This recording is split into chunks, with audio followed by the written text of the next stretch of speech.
हाँ जी साथियों, नमस्कार। कैसे हैं आप सभी लोग? एक बार फिर से आप सभी का वेलकम है। तो अभी अगर हम बात करें डे 4 की, डे 1, डे 2, डे 3 में डीआई बहुत आसान आ रही थी, बट ऐसा नहीं था कि डीआई मतलब सभी को आसान आएगी। तो यहाँ पर हम जब इंग्लिश वाली शिफ्ट के बारे में बात करते हैं तो डीआई पता है क्या? डीआई मॉडरेट थी। मतलब मैं आसान तो थी ही नहीं, ये तो आप जानते हो, लेकिन बहुत ज़्यादा डिफिकल्ट नहीं थी। बस क्या था कि अंतर क्या है कि एग्जामिनेशन हॉल के बाहर और अंदर का अंतर है। मतलब यही डीआई अब आप देखोगे ना तो आपको आसान लगेगी, लेकिन एग्जामिनेशन हॉल के अंदर ये डीआई हमें टफ लगती है। एक तो हम ऐसा माइंडसेट हमारा था कि 3 दिन से डीआई आसान आ रही है, तो आज भी आसान आ जाएगी। और आज डीआई में देखो वैल्यू ज्यादा दे दी, 10 वैल्यू आपको दे दी, तो वहां पे टाइम ऑटोमेटिकली डबल हो जाएगा डीआई का। मतलब कल तक जो डीआई हमारी 5-7 मिनट में हो रही थी, वो आज 10-15 मिनट आपके लिए जा रही थी। बट ऐसा नहीं था कि नहीं हो सकती थी, डुएबल थी। उसके दो कारण। एक कारण आप लोगों का कि आप एग्जामिनेशन हॉल के अंदर पैनिक कर जाते हो और सबसे पहला ही क्वेश्चन आपको मिल जाता है डीआई का, तो उसमें क्या होती है कि चीजें जो है वो गड़बड़ हो जाती हैं। बट ऐसा नहीं था। मेरे पास मतलब काफी बच्चों के मैसेज भी हैं कि सर डीआई टफ थी, लेकिन उसी के साथ साथ उतने ही मैसेज ऐसे हैं कि सर डीआई टफ थी, 10-12-15 मिनट लगे, बट हमने डीआई को सॉल्व कर लिया अच्छे से। तो वो क्यों? क्योंकि बेसिक पे कमांड थी। अब करना क्या था, मैं हमेशा बोलता हूं, आप पहले सवाल पे मत जाओ, आप पहले डीआई के डेटा को देखो। अब जैसे ये डेटा है हमारे सामने, यही था डीआई का डेटा, ठीक है। बहुत बढ़िया, मतलब एक स्टूडेंट है हमारे, उन्होंने जो है क्या कहते हैं, भेजा इसको। तो यहाँ पर जब मैं देख रहा हूँ तो आपको यहाँ पे दिख रहा है कि स्टेट है हमारे, और स्टेट को नंबरिंग से दिया हुआ है 1 2 3 4 5 6 7 8 9 10। फिर हमारा यहाँ पे एग्जाम्स है। एग्जाम्स के नाम जो है ए है, बी है, सी है, डी है। अब आप यहाँ पे देखोगे ना, डेटा मिक्स करके दिया हुआ है। ये बच्चों को थोड़ा सा पैनिक ये भी कर गया कि डेटा यहाँ पे मिक्स है। अब जब हम यहाँ पे बात कर रहे हैं तो देखो क्या होता है, जब हम एग्जाम, कुछ इंस्ट्रक्शंस भी थी, वो नहीं आई मेरे पास में कि वो इंस्ट्रक्शंस क्या थी। तो पहले वो इंस्ट्रक्शंस भी आपको पढ़नी थी, 1.5-2 लाइन की इंस्ट्रक्शंस भी थी, ठीक है। उसमें यही लिखा होगा कि 4 एग्जाम है हमारे, उसमें डेटा दिया हुआ है, ठीक है ना, और ये हमारे स्टेट है, तो ऐसा ही कुछ उसमें लिखा होगा। अब हम यहाँ पे बात करते हैं तो यहाँ हमें 24% है, देखो। तो मतलब क्या है, मतलब टोटल वैल्यू जो होगी ना, टोटल वैल्यू 100% होगी। अब जब टोटल वैल्यू 100% होगी तो ये हमारा 24 है। 24 यहां से माइनस अगर आप करके देखो तो हमारे पास 66% बचता है, ठीक है ना, सॉरी 76% हमारे पास जो है वो बचता है। कितना बचता है? 76%। अब ये जो बाकी वैल्यू बची वो 76% की है। मतलब अब आप कर सकते हो कि जैसे 5100 है, 4260 है, 900 है, तो आप इन्हें जोड़ सकते हो आराम से। अगर हम इनको जोड़ने की बात यहां पर करें और इसको 900 हम यहाँ पे जोड़ें, तो ओरली भी जोड़ सकते थे, क्योंकि 51 और 900 6000 हो गए, 4000 ये हो गया, तो 10,260। अब ये 10,260 जो है ना, वो 76% की वैल्यू है। 24% की वैल्यू आप निकाल लोगे आराम से, कोई दिक्कत वाली बात ही नहीं है, आराम से निकाल सकते थे। चलिएगा, दूसरी चीज, अब ऐसे ही बाकी चीजों में था। अब देखो जैसे यहां पर दे रखा है, मैं बताऊं आपको, यहां पे 2% दी हुई है, ये और ये। अब ये दोनों परसेंटेज मिलाकर के कितनी हो रही है? ये दोनों परसेंटेज मिलाकर के 59 हो रही है। 59% भाई 28 और 31 हमारा। अब ये जो वैल्यू हमारे पास बची ना, ये दोनों मिला करके, अब इन दोनों को ऐड कर दो। इन दोनों को जब हम ऐड कर देंगे तो ये हो जाएगा 1800, 2870। और ये वैल्यू किसकी आ जाएगी? ये वैल्यू हमारी 41% की आ जाएगी। अब देखो, मैंने आपको बहुत अच्छे से निकालना सिखाया है। अब 41% की वैल्यू ये है, तो ये कितना, 4 सत्ते 28, 1 सत्ते 7, मतलब 4, अगर मैं बात करूं तो 4 7 जा 28 होते हैं। तो यहां पर आप 41% की वैल्यू ये है, तो इसकी वैल्यू 1% की वैल्यू आराम से निकाल सकते हो। इसको सीधा डिवाइड कर दोगे, ये हमारा जो है अगर बात करूं 70 बार कट जाएगा। अब जब ये 70 बार कट जाएगा तो वैसे ही हम 10% की वैल्यू निकाल सकते हैं, 100% की। परसेंटेज तो बस क्या था, पैनिक नहीं करना था। अब मैं 29 और 30 को जिनका एग्जाम है उनके बारे में मैं बता रहा हूं कि पैनिक नहीं करना। टफ चीजें आ रही हैं, कोई दिक्कत नहीं है। डीआई इतनी आती थी, इसको डबल कर दिया, यहां पर डेटा ज्यादा निकालने को दे दिया, बस सवाल में टाइम लग रहा था। लेकिन पैनिक क्यों करना, आपके पास सारी वैल्यू आप निकाल सकते हो। अब जैसे इसकी बात कर लेते हैं, अब ये 14% है और ये हमारा यहाँ पे 38% है। तो यहां पर आप देखोगे तो 52% हो गया, मतलब 48% की वैल्यू तो हमें दे रखी है। तो ये चीजें तो मैंने आपको सिखाई है। अगर आप सबसे पहला लेक्चर मैथ का देखोगे तो उसमें एक शीट दी थी मैंने आपको, 35 और 36 पेज की शीट थी वो, और उस शीट में यही सब था कि कैसे 48% निकालना है, कैसे 38% निकालना है, कैसे 67% निकालना है। तो यहीं पर तो वो चीज काम आती है ना। तो ये चीज थी, मैं मानता हूं टफ थी डीआई, थोड़ा हार्ड थी डीआई, बट ऐसा नहीं थी कि डुएबल नहीं थी, समझ में नहीं आ रही थी। तो ये देखो हम यहाँ पे सारी चीजों को समझा। अब हम थोड़ा सा आगे चलते हैं, और क्वेश्चन किस तरह का था। क्वेश्चन में थोड़ी मिस्टेक हो सकती है क्योंकि अप्रोक्स में क्वेश्चन मैंने लगाए हैं, तो क्वेश्चन की लैंग्वेज थोड़ा पेपर में चेंज कर सकती है, बट हम यह ट्राई करते हैं कि कैसे हो सकता था।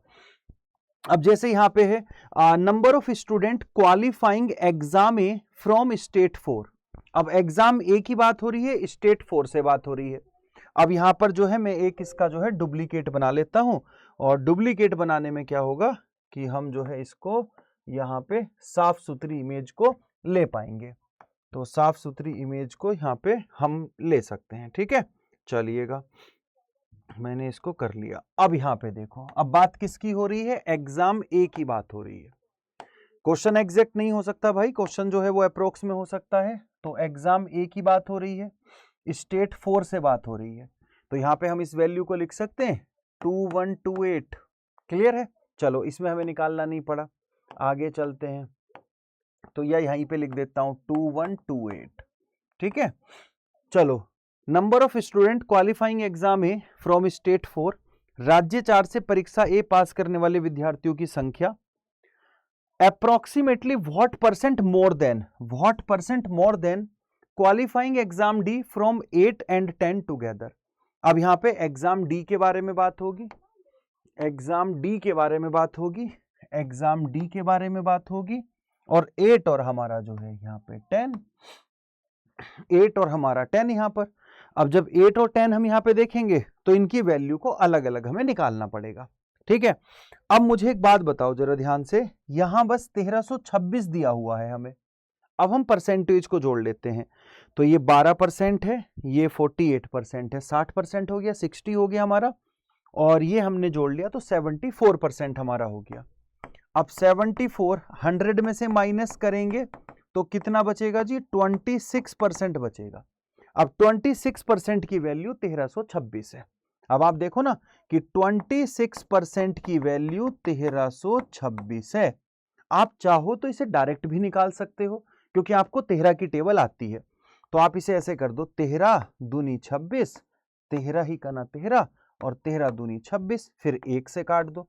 तो 1% की वैल्यू 51 आ गई भाई, 51 आ गई।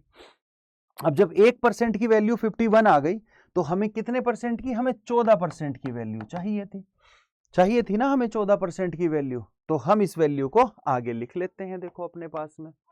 तो एक वैल्यू हमारे पास 14 इंटू 51। आप चाहो तो इसे मल्टीप्लाई करके लिख लो, क्योंकि मल्टीप्लाई करनी पड़ेगी, क्योंकि हमें माइनस प्लस करना पड़ेगा। अब जब हम इसको करते हैं तो 14 की पहले 50 से कर लो, 14 पंजे 70, 700 तो होगी, और 14 करना 14, तो 714। अगर आपको याद हो तो मैंने ये चीजें, देखो रेगुलर पढ़ना पड़ता है। अब ये चीजें मैंने आपको सिखाई, मैंने मल्टीपल करना कैसे सिखाया है कि भाई 14 की एक बार 50 से कर लो, और 14 की एक बार 1 से कर लो। तो 14 पंजे 70, 700 ये हो गया, 14 यहां, तो मैंने डायरेक्ट लिख दिया, ठीक है। अब दूसरा, हमने स्टेट 8 की बात कर ली, अब हम स्टेट 10 की बात कर लेते हैं। चलिएगा, स्टेट 10 अगर हम यहां पे बात करें, वापस आ जाइएगा जी। अब स्टेट 10 हमारा क्या है, ये है 10% की वैल्यू निकालनी है। अब यहां से देख लो भाई, 30 और 10 40, बाकी जो बचा वो 60% की वैल्यू है। तो यहां पे देख लीजिएगा कि 60% में जो आ रहा है वो यहां पे 3354 है, 3330 है हमारा यहां पर। तो हम इसको ऐसे भी लिख सकते हैं 6684 लिख सकते हैं।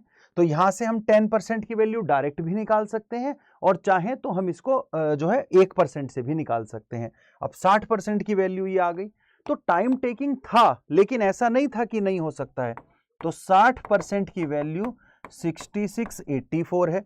तो 10% की वैल्यू, इसको हम 6684 डिवाइड बाय हम क्या कर देंगे, 6 कर देंगे।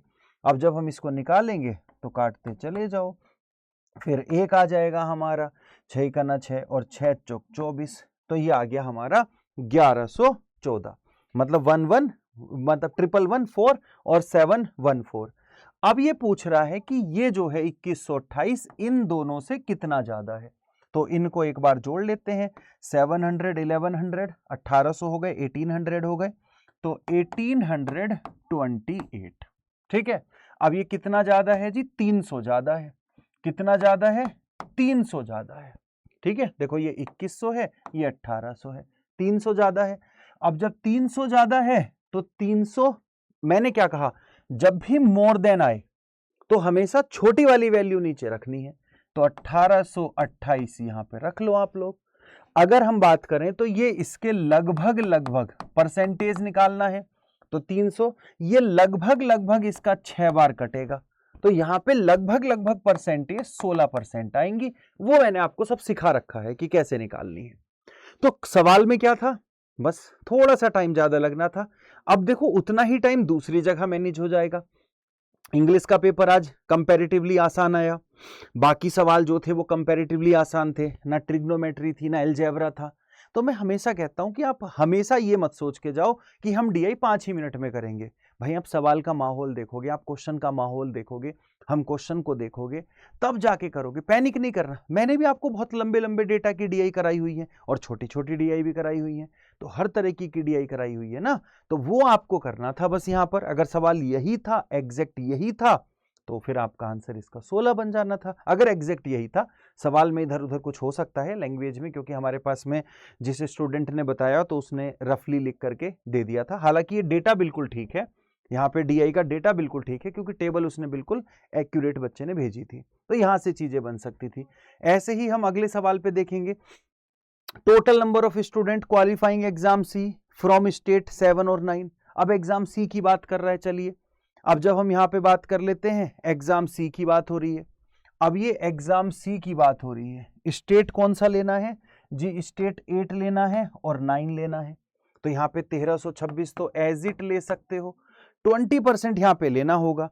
अब यहाँ पे 20% आप उसी तरह से निकाल सकते हो, निकाल लोगे, कोई दिक्कत कोई परेशानी? कैसे निकाल लोगे? देखो 484 है, 1246 है, 934 है, इन्हें जोड़ लोगे, 80% की वैल्यू है, क्योंकि अपने आप में पूरा क्या है? अपने आप में पूरा ये 100% है। ठीक है, चलिए करके देख लेते हैं, फिर आपको ज्यादा ना पड़े। 484 है, 1246 है, और हमारा जो है यहाँ पे 934 है, तो हम इसको ऐड भी कर सकते हैं। आप चाहो तो आपको जैसे मैंने ऐड करना बताया है वैसे भी ऐड कर सकते हो। देखो अगर आप ऐसे ऐड करोगे तो आपको लिखना पड़ेगा इन तीनों को, तो आप कर तो ऐसे भी सकते हो, उस टाइम पैनिक सिचुएशन होती है, लेकिन आप इसको ऐसे भी कर सकते थे। देखो ये 400 है, ये 1200 है, 1600, और ये हमारा 900 है, तो हो गया 2500, 2500 हो गया ये हमारा मोटा मोटा। उसके बाद हमने 80 80 और 40 हमारा जो है यहाँ पे 120 हो जाता है, और फिर 30 150, तो हम इसको 150 लिख सकते थे। उसके बाद 4 और 6 10 और 4 14, तो हम इसको ऐसे भी लिख सकते थे। ये थोड़ा सा आसान पड़ जाता है जोड़ना, इसमें पूरा लिखेंगे फिर रिमाइंडर ज़्यादा आएगा, वो सारी चीज़ें वहाँ पे हो जाती हैं। तो 6 6 2 ये, अब ये किसकी वैल्यू है? ये 80% की वैल्यू है। अब 80% की वैल्यू ये है, तो हमें 20 की निकालनी। अब इन्हीं में तो दिमाग चलाना है, तो मैं 1% की थोड़ी ना निकालूंगा, मैं इस नंबर को सीधे 4 से डिवाइड कर दूंगा। अब 4 से डिवाइड कर दूंगा तो 4 छंग 24, फिर 4 छंग 24 और 4 छंग 24, तो 20% की वैल्यू यहाँ पे 666 आ जाएगी।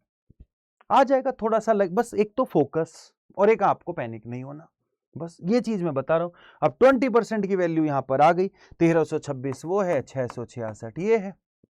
ऐसे ही हम सारी चीजों को वैल्यू को हमने निकालना है। आपने बहुत स्टार्टिंग से अगर आपने देखा होगा, मैंने परसेंटेज निकालने की इतनी वो क्लास से जब मैं कराता था ना, तो कुछ समझदार बच्चे तो समझ जाते थे, कुछ बच्चे कहते जी ऐसा सवाल थोड़ी ना आएगा, आप 48% निकलवा रहे हो, आप 13% निकलवा रहे हो, आप 37.5% निकलवा रहे हो। मैंने कहा भाई ये यूज होंगे, इनसे सवाल नहीं आएगा, लेकिन यूज होंगे ये सब सवालों में, तो वो फिर हमें क्या रखना था, उन सभी चीजों का हमें ध्यान में रखना था। तो ये सारी चीजें हमें इस तरह से करनी थी। सवाल हमारे पास होता, हाँ मैं मानता हूं इसके लिए एवरेज टाइमिंग 15 से 17 मिनट लग सकते थे। 15 मिनट इसमें मतलब एवरेज टाइम में बता रहा हूं। बहुत ज्यादा आप इसको फास्ट करने वाले थे, मतलब आपकी बहुत अच्छी कमांड है, तो आप इसको 12 मिनट तो आपको लगते ही लगते। आप एवरेज है 15 मिनट, 20 मिनट भी किसी को लगे होंगे तो मैं इसको बुरा नहीं मानता कि 20 मिनट में 10 नंबर, क्योंकि बाकी चीजें हम देखेंगे तो बहुत आसानी से, आईसीटी आसानी से हो रही थी इस शिफ्ट में, सीपीयू इन जैसी फुल फॉर्म वगैरह थी, या फिर आपका सीरीज देखो यहाँ पे, अगर मैं एक सीरीज के सवाल को भी इसमें ऐड कर दूं तो ये ऐसा मैंने पीवाईक्यू कराया है आपको। आपने देखा 1/3, 4/3, 3, ये सब क्या है, तो यहां पर आप देखते ना इसको, ये 3 है, ये 3 है, ये नहीं है, ये 3 है, ये 3 है, मतलब नीचे 3 है। अब यहाँ पे 1 है, यहाँ पे 4 है, यहाँ पे 16 है, यहाँ पे 25 है। अब आप देखो 1 का स्क्वायर, 2 का स्क्वायर, यहाँ पे 3 लिख दो तो 9 लिख दो, 9/3 3 ही तो होता है। ऐसा एक पीवाईक्यू कराया है मैंने, पीवाईक्यू में भी आया है। तो ये क्या हो जाएगा 9/3, तो 1 का स्क्वायर, 2 का स्क्वायर, 3 का स्क्वायर, 4 का स्क्वायर, 5 का स्क्वायर, अब आ जाएगा 36/3, तो आंसर 12 आ जाना था। तो ये सब चीजें हमें करनी थी। तो आपको एक काम करना है, मैंने हर तरह की डीआई की क्लास कराई हुई है, प्लेलिस्ट में जाओ, डीआई को देखो, सॉल्व करो। एक दो और क्लास में मैं आप लोगों को करवा दूंगा। तो यहाँ पर अगर मैं बात करता हूँ तो एक बार हम जो है यूट्यूब को खोल के दिखाई देता हूँ आप लोगों को, आप यहाँ पे देख लीजिएगा इसको। क्या कहते हैं यहाँ पे मैं लिख देता हूँ यूजीसी। तो जब हम यूजीसी के बारे में बात कर रहे हैं अपने चैनल के बारे में, ठीक है, तो यहाँ पर आप इस चीज़ को देखो, मेरी प्लेलिस्ट है पूरी की पूरी। एक तो देखो प्लेलिस्ट ये वाली ही है हमारी, कि पेपर 1 की है, तो इसमें एक डीआई है, ठीक है। इसमें तो मैंने आपको 2025 वाली करा रखी है, जो आसान आसान थी सारी। कुछ लंबी डीआई मैंने आपको डीआई की क्लासों में भी करा रखी, ये पेपर 1 है। तो पेपर 1 की यहाँ पे कुछ बीच बीच में मिल जाएंगी मैराथन्स आप लोगों को पेपर 1 के चैनल पे। दूसरा मैंने आपको ये पेपर 1 जो ये वाली है, इसमें डीआई वाली प्लेलिस्ट देख लेना आप लोग। तो डीआई वाली प्लेलिस्ट देखो ये रही, और ये जब डीआई वाली प्लेलिस्ट है, इस प्लेलिस्ट को पूरा देख लो आप। इसमें बहुत सारी हमारी क्लासेस हैं जो मैंने करा रखी हैं, हर तरह की डीआई इसके अंदर है। तो आप इसे अगर कर लोगे तो आपकी चीज़ें आसान, पैनिक नहीं करना, बस कोई चीज़ कहीं पे टफ है तो कोई चीज़ कहीं पे आसान है। तो मेरी बात समझ में आ गई। मिलते हैं 10 बजे कल, और फिर हमारी सारी चीज़ें वहाँ पे भी एक बार रिवाइज कर लेंगे। एग्जैक्ट क्वेश्चन मेरे पास ज़्यादा नहीं थे, वरना मैं उस डीआई के सारे क्वेश्चन करा देता। 2 ही सवाल थे मेरे पास में जो मैंने आपको सॉल्व कराए। जय हिंद, जय भारत।